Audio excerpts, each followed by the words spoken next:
Hey everybody, I'm Simon Majumdar. You might know me from Food Network shows like Guy's Grocery Games and Cutthroat Kitchen. It's great to be here to cook for you. Well, we're very lucky because the dish I'm going to cook for you today is one of my favourites. I love food, not just from India, but from India's relationship with Britain. So the dish I'm going to do for you today is definitely right up there. Chicken Tikka Masala. Wonderful stuff.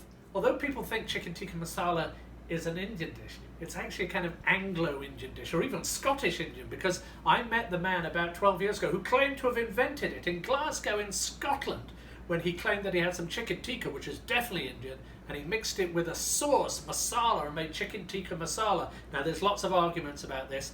One thing you can't argue with, it's really delicious. Okay, let's get started. Boneless, skinless chicken thighs.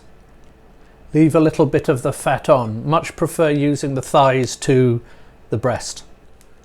1 12-ounce can of chopped tomatoes, serrano chilies, fresh ginger, garlic, onion and lemon juice.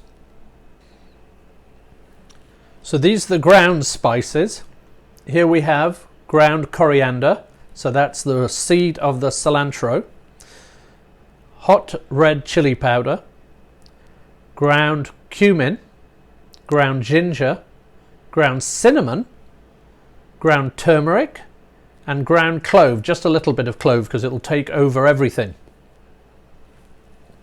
These are the whole spices that are going to flavour the sauce before we put the chicken back in it. So we have cumin seeds, fennel seeds, clove, coriander seed, cardamom, white peppercorns, bay leaf and a very special kind of chili called Kashmiri chilies. You don't need to use this, but it'll give the sauce an amazing red colour. Whole milk yogurt and heavy cream, sugar and kosher salt, cilantro leaf and a very special ingredient, methi leaf, which is from the fenugreek plant. 3 plum tomatoes, about 1/4 stick of unsalted butter, 3 cups of chicken stock and about 2 tablespoons of cooking oil, vegetable oil or canola. So the first thing we're going to do is prepare a little puree that we're going to put onto the chicken, and we're also going to use some of it into the sauce as well. So we've got our garlic, our ginger, which are classic when you're making chicken tikka masala. When you're making a lot of Indian dishes, ginger garlic paste, very important, and serrano chilies, which I love using serrano chilies. They've got a little fruitier taste to them. If you're making Indian food, I think serrano chilies are absolutely the best. Now, if you're going to do this at home or in the class, make sure you have gloves on, but I've been doing this forever, so my fingers are kind of ruined anyway, so we'll clean those up. So first of all, we're going to make a ginger garlic paste. If you're going to peel ginger, the best thing to use is a teaspoon, so you're just going to drag that along. And you can see it gets into all the nooks and crannies. You can see I have a little blender here that I'm going to use, just my little home blender. I'm not too worried that it's got little bits in it because that's all just going to go in the marinade anyway. So all of this can go into our blender. So next we're going to use about 4 or 5 cloves of garlic, depending on the size in this rather minuscule little head of garlic that we've got here. You don't have to be too dainty about this. We're just going to smash it with a hammer to get the peel off, so we can get all of that beautiful garlic flavour into our... maybe one more, because these are quite small. So what we're going to do is just smash these up with the top of a knife, so it's easier to get the peel off. These has actually got a couple of little ones inside it. So we've chopped up our garlic, chopped up our ginger. Now we're going to blend it into a little paste. Now I'm going to add in a tiny bit of salt, not really for the flavour, just to give it a bit of friction while it's blending. So always add a bit of salt in if you're blending something. And then I'm going to add in a tiny bit of water. Again, help just blend it into a puree. That should be enough. We can always add more. And then we're just going to blend it.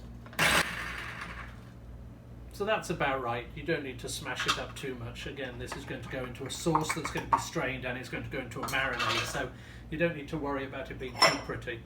Then we're going to take our bowl just to keep it in on the side. You can see it smells fantastic, just garlic and ginger together. So this is going to form one of the bases of our sauce. We've got our garlic ginger puree.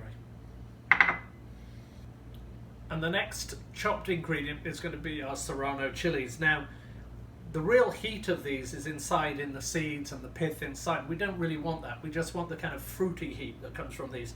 So I'm going to clean these out. So if you do this at home, make sure you wear a set of gloves. But I've been doing this forever, and so they don't kind of bother me too much. So we're just going to take the tops off of all of these. And then what we're going to do is just split them down the middle. So what you can see, all of that pith, all of that seeds inside, that's what's going to give all the heat. We don't really want that in, so we're going to clean that out in the sink. And just again, because I've got a slightly old little processor here, I'm going to chop them up just to help it along. So again, you don't need to be too clever about this, no knife skills needed. Just going to throw these in.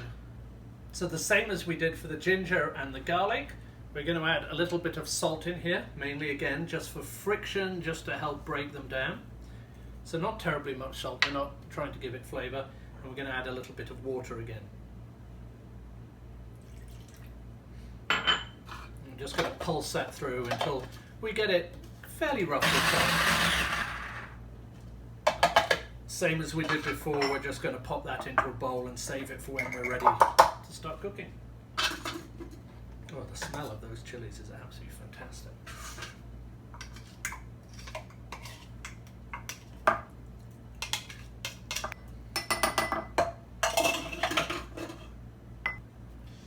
Now I'm going to chop an onion that's going to go into our sauce.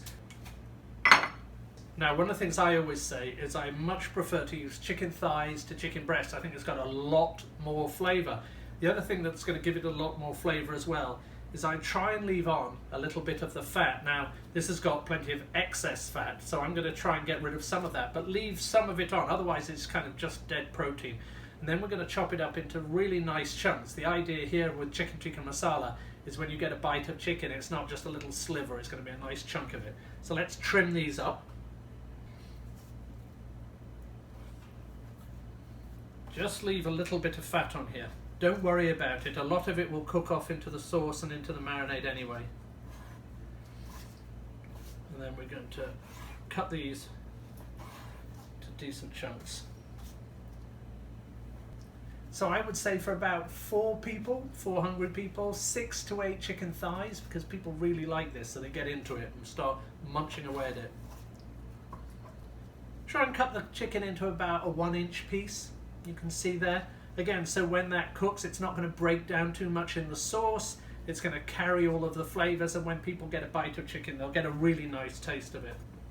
So now we've got our chicken all chopped up, we can start making the marinade. Now what we're going to do is we're going to use half of these spices in this part of the dish, in the marinade, and half in the sauce.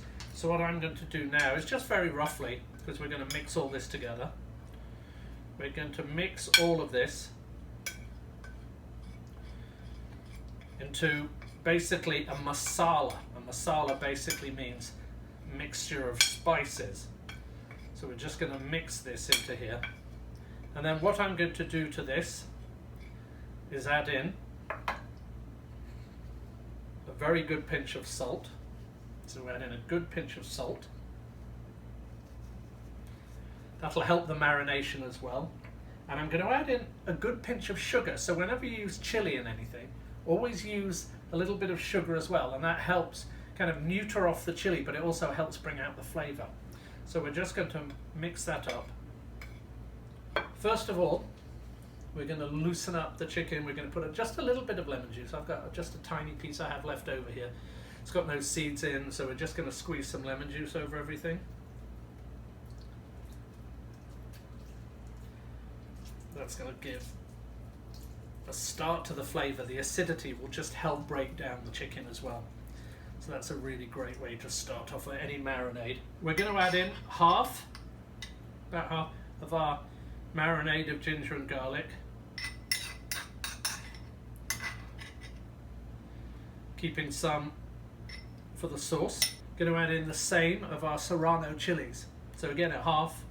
So it's very easy, the recipe is very easy. You make this and then you use half for the sauce and half for the chicken. We're going to try and echo the flavours from the chicken into this. So about half of this serranos.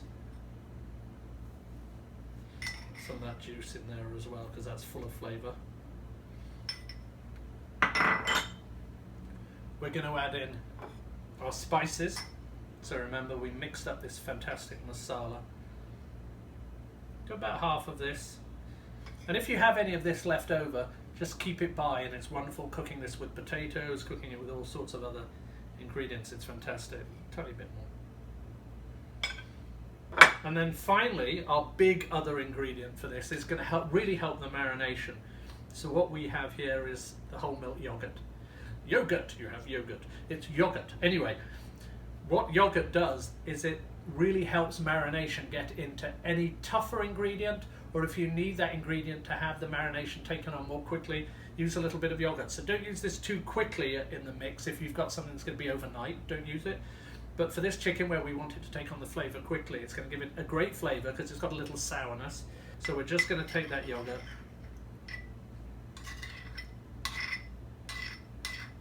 The best way to get that marination into all the meat is your hands. You can mix it with a spoon, but what you've really got to do is get medieval on it. So put your gloves on and just get in there. And this is a fun bit. You get to squidge everything around. Squidge is a technical term. Traditionally, in India, what they would do is they would then put these onto skewers. I actually have a recipe on my website for chicken tikka skewers, and you put them with onion and bell peppers and grill them.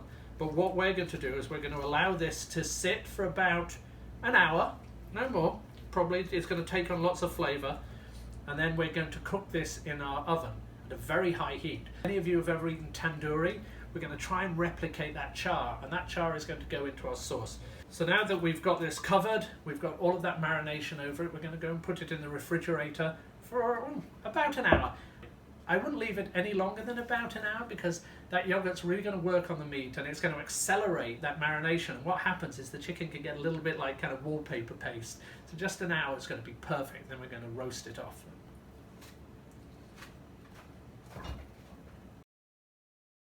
Cooking oil will work just as well. We have just a vegetable oil here.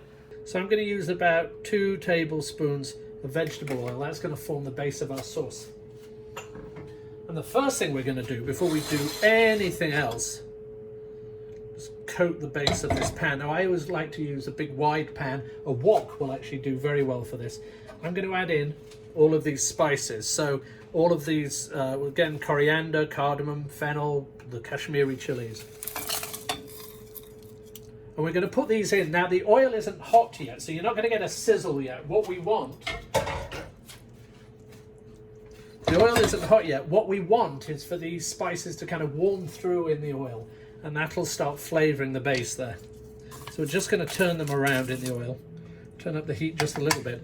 And the way we'll know is once they start to kind of pop and crackle in there, that's called tempering the oil. And that's going to flavour everything in the base there. And then we can start adding the other ingredients. You can actually hear just about the spices popping and crackling in there, which tells us that we're ready. The other thing is always use your nose. So if you start smelling them, you'll know if they start to get bitter, and that's when you need to be very careful. So now we can add the next stage of our ingredients, which is the onion. So again, the basis of our sauce. So we're going to add in that whole diced onion. And that's the sound you want, the good old sizzle.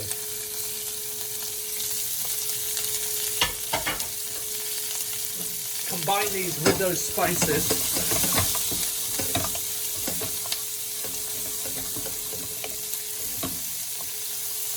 You can see just this wonderful combination of how the spices come. Now we want to make sure that we're getting a lot of that liquid out of these spices. So always, when you put onions in, good pinch of salt on top.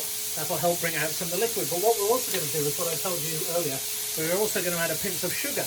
That's going to help increase the sweetness of the onions as well as add a little sweetness to the end dish. They're about the same as we did with the salt. We can check the seasoning at the end. So we're just going to cook these down, not for terribly long, because we're going to poach these off. I want to get just a little colour on these onions and the spices and get them mixed together. So we'll probably cook this for about 2 minutes.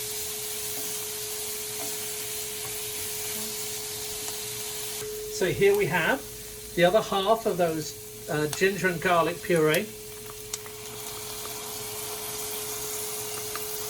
And we're going to make sure we combine all of that into the flavours before we add our next flavour. So you can smell when that goes in, you can smell the raw ginger, you can smell the raw garlic. So use your nose, that'll tell you when they're cooked.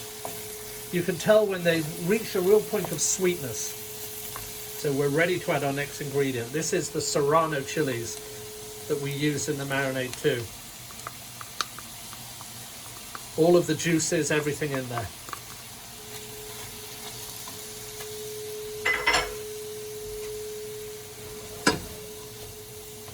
We really want to get all of this combined. What you don't want is a raw taste of something in there. You don't want a raw taste of chili, a raw taste of ginger. That's not going to be very pleasant. So just take your time, let this combine. Now it's time to kind of up the flavour levels one more time. So we've got our spices that we had left from before. So we're just going to sprinkle these. Don't need all of it, so that's about perfect. And we're going to combine these. Oh my gosh. Unbelievable smells. We're going to combine these. Turn the heat down a little bit. So the key is you don't want to burn the spices. You know, if you burn that, then your entire dish is ruined. So you've got to be really gentle with them. So just let those combine. And again, you want those to cook off. You don't want them to be raw. So use your nose. If it does begin to stick a little bit in there, if it does begin to catch, don't add any more oil. So we'll keep our stock on hand that we're going to add later. But if we do, we can just put a tablespoon of that in now and that'll stop it. But what we're really trying to do is to sear and fry off the spices. We don't want them to kind of boil in there, so we don't want too much liquid. What we're looking for, and you can see it at the bottom of the pan, you're beginning to see where the oils are coming out of the spices. And that means that they're cooked. They're releasing their oils, and that's what's going to give so much flavour. So just on a very gentle heat, we're just going to cook these through.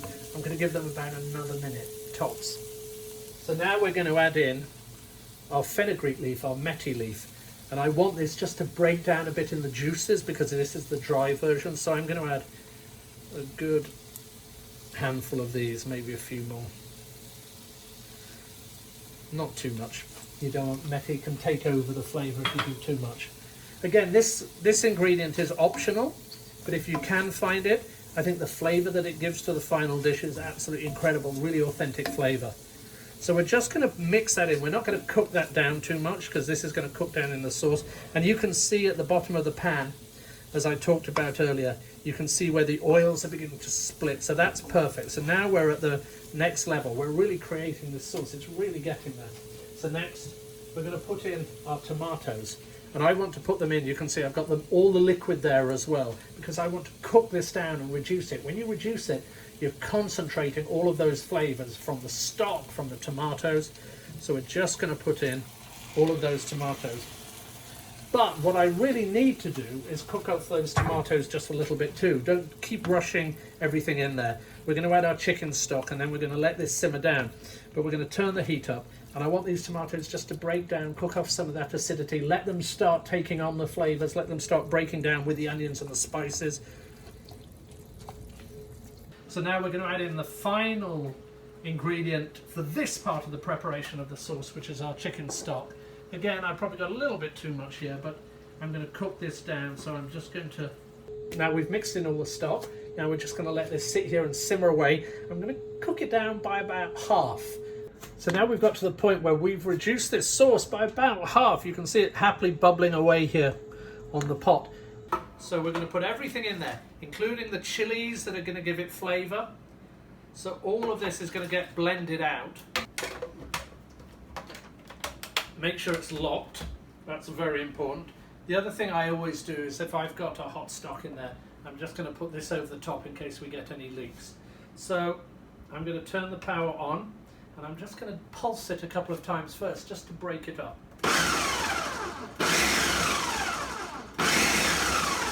And now it's just going to go on a low heat. And then you can put the power up a bit if you want.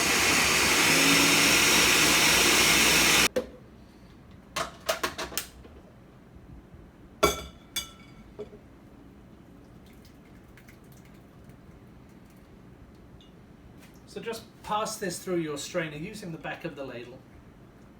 Now I'm just going to go and finish the second half of this sauce and then add it into this so we get everything out, no flavour left behind.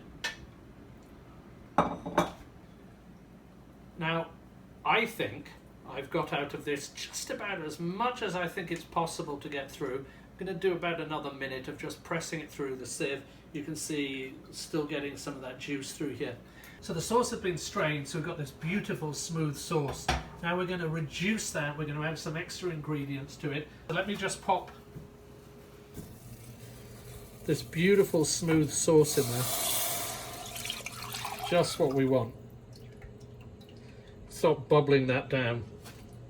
So just let this bubble away. So the chicken's been marinating for about an hour, so I want to start cooking that. Now the idea with chicken tikka masala is that it was often made with leftover chicken tikka from the day before that people had served with a salad, so they would have it already in the fridge. What we're going to have to do in this case is try and replicate that flavour. So normally they would put it on a skewer, they'd shove it into a tandoor oven, it would get really crunchy on the outside and juicy on the inside. We can't do that here. I could set up a grill here, but it might set off the fire alarm, which is no good to anybody. So what I'm doing is I'm preheating my little oven here, which is perfect for this, to about 450 degrees, as hot as it can get. So you can see now that the chicken has got into every kind of nook and cranny. I don't know if we can see it there. Nook and cranny, it's a very technical term as well. So we're going to put that onto our tray here, give it one last mix so we make sure that everything is really coated with this beautiful flavours. So what we're going to do is just lay it out. I'll bring this tray here so you can see. We'll just lay it out on this tray. And it doesn't matter if you kind of cram it on here, you can fit it all in. We're going to do it for about 15 minutes a side, probably not much more than that because these are fairly thin pieces. Oh, the smell is absolutely amazing. So you can see now we've got all of the chicken onto the tray, lots of flavours in there. We're going to let the oven come up to temperature and then we're going to pop this in the oven. Say 10-15 minutes aside, not even. Get a little char on it. We're going to flip it about halfway through. Then we're going to bring it out. You can do this a little bit in advance. So that's the chicken tikka. Now, if you want to, and you're not making chicken tikka masala, you can just make chicken tikka this way and serve it with some rice. It's wonderful stuff on its own. But chicken tikka masala needs a masala. So let's make sure that sauce is coming along. I have the sauce on a medium heat. Again, we reduced it by half the first time when it had all those ingredients in it. Now we've blended it, we're going to reduce it by half again. And that, again, it's going to just intensify the flavours all the time. So while this is simmering, once we get up to our temperature on this, it's getting very close. We'll put the chicken in. Have to keep an eye on it because although we want a little char on it, we don't want it to burn. It'll be very bitter then. So the oven's just given us a little beep in the background which tells us it's ready. So I'm just going to pop the chicken in there. You can see it's giving me a little bit of smoke in there, which is what I want. I've got some. I want to try and recreate that tandoori kind of flavour in there. Now that the chicken is in the oven, you can see that our sauce is kind of bubbling away, just reducing. And this is where, again, you just need a bit of patience. Great Indian food takes a little bit of time, you know. This looks absolutely perfect for the first side. So I'm actually going to bring this out and I'm going to flip it over with my tongs. I'm actually going to drain off some of this juice, which is going to go into our sauce because I want this to be quite dry in there so it gets a real char. To gently just drain this sauce off, which is full of flavour. You don't want to waste this in any way at all. So I'm going to put this into our sauce. So we're going to add that in there, turn up the heat. Again, we'll have to reduce that down. Twist it over. Oh, yeah. these go back in the oven. Now what I might do, because these haven't got quite as much colour as I'd like, a little bit of char, for the last few moments I might just put the broiler on and get them a bit of extra colour.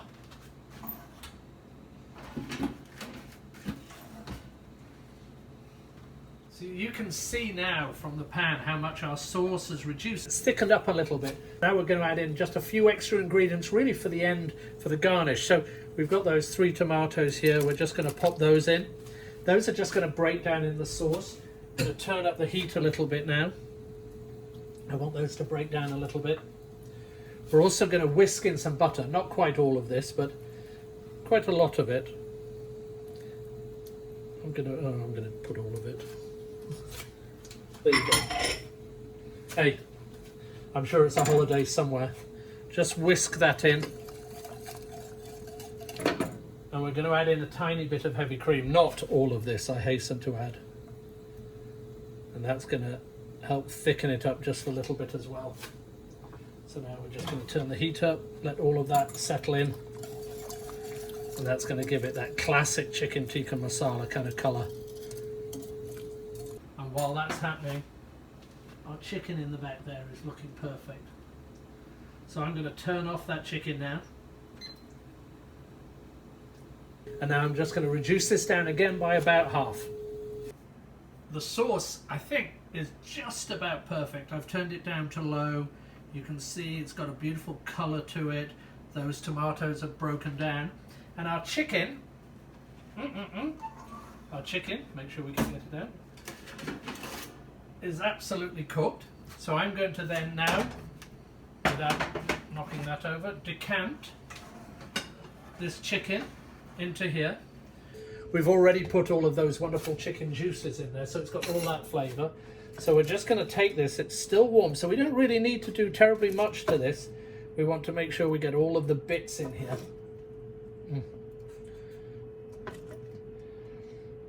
Any juices that are left, remember what I said earlier, no flavour left behind. We're just going to stir these in. Oh yeah, that's perfect. Now it's all warm already, so we don't really need to wait too much. The chicken's just already just going to be coated in the sauce just for about 30 seconds. Oh, it smells incredible, and the flavours I know are going to just match it. So now we're going to bring this over here. So now I'm going to take this chicken tikka masala, I'm going to put it in this very special bowl. So we're going to take a nice portion of this.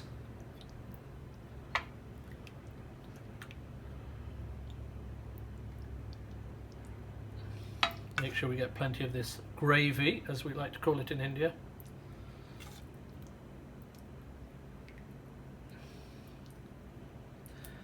And we're just going to top it off with a little more of the fresh cilantro that I had earlier.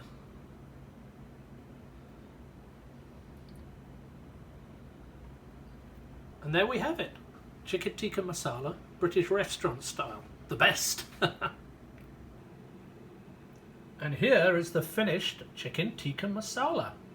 But of course, chicken tikka masala needs to have some side dishes with it. So of course we have our fantastic basmati rice. We have a raita made with cucumber and cilantro and some lemon zest. And finally, a kachumber salad made with cucumbers, tomatoes, red onions, lime juice and cilantro. All go together perfectly with the chicken tikka masala. So I hope you enjoyed watching me cook chicken tikka masala. I hope you'll try and cook it at home, but if you don't, I hope you'll order it next time you're in an Indian restaurant. And remember its history, being cooked in Glasgow in Scotland for the very first time.